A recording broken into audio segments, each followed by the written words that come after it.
ഇനിയും നേതാക്കളെ പ്രതീക്ഷിക്കാമോ ബി.ജെ.പിയിലേക്ക്? തീർച്ചയായിട്ടും.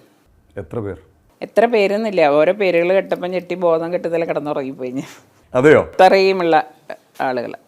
അപ്പോൾ ആ പേരുകൾക്കായിട്ട് നമുക്ക് കാത്തിരിക്കാം. ഈ ലീഡറുടെ ഒരു സ്വാധീനം എന്നുള്ളത്, തൃശ്ശൂരിലെ സഭ എന്ന് പറഞ്ഞ സഭയുടെ പേരൊന്നും പറയില്ല, ലീഡർ എന്നൊക്കെ തെരഞ്ഞെടുപ്പിൽ മത്സരിച്ച് വന്നൊക്കെ പൂർണ്ണ പിന്തുണ ലഭിച്ചിരുന്നു. ആ പിന്തുണ ഇനി മകൾക്കും മകൾ വഴി ബി.ജെ.പിക്കും ലഭിക്കും എന്ന് കരുതുന്നുണ്ടോ? അത് ഞാൻ വഴിയായിരിക്കില്ല, ആരെങ്കിലുമൊക്കെ വഴി കിട്ടും. കാരണം ഇപ്പം എല്ലാവരും നോക്കുന്ന പാർട്ടിയല്ല, ജനങ്ങൾക്ക് ആരും ഉപകാരം ചെയ്യണോ, അല്ലെങ്കിൽ ഏത് വ്യക്തി ജനങ്ങൾക്ക് ഉപകാരം ചെയ്യണോ. എനിക്ക് തോന്നണു ഇപ്പം ഇനി സുരേഷ് ഗോപിക്ക് കിട്ടുന്ന വോട്ട് ഒരു പരിധി വരെ ബി.ജെ.പി ആണെങ്കിലും ഒരു വ്യക്തി എന്നുള്ള നിലയ്ക്ക് അദ്ദേഹത്തിന് കുറേ വോട്ട് കിട്ടും, അല്ലാന്ന് പറയാൻ പറ്റില്ല. കാരണം അത് എൻ്റെ അനുഭവമാണ്.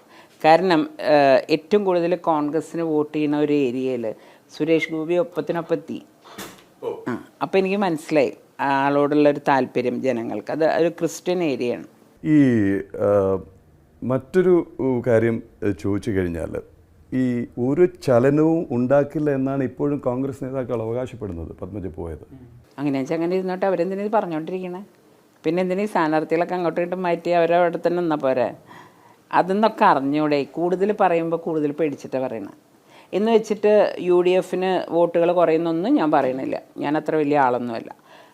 എലക്ഷൻ കഴിഞ്ഞിട്ട് ചിലപ്പോൾ അവർക്ക് മനസ്സിലാവും ഞാൻ ആരാണെന്ന്. വേറെ ഇതുകൊണ്ടല്ല, ഞാൻ ഏത് പാർട്ടിക്ക് വേണ്ടിയിട്ടാണെന്ന് വെച്ചാൽ എനിക്കൊരു സ്വാതന്ത്ര്യം തന്നാൽ ഞാൻ പ്രവർത്തിക്കും. ഇത് നമ്മളെ ഒന്നിലൂടാണ്ട് അവിടെ മാറ്റി നിർത്തിയാൽ എനിക്ക് പ്രവർത്തിക്കാൻ പറ്റില്ല. എൻ്റെ സ്വന്തം മണ്ഡലത്തിൽ പറ്റണില്ല, പിന്നെയല്ല ഇനി അപ്പുറത്തും പോകണം. മത്സര രംഗത്തേക്കുണ്ടോ? ഇല്ല, എന്നോട് ആരും ഒന്നും പറഞ്ഞിട്ടില്ല. തെരഞ്ഞെടുപ്പ് അങ്ങനെ ഒരു ആഗ്രഹം പ്രകടിപ്പിക്കുകയും ചെയ്തിട്ടില്ല.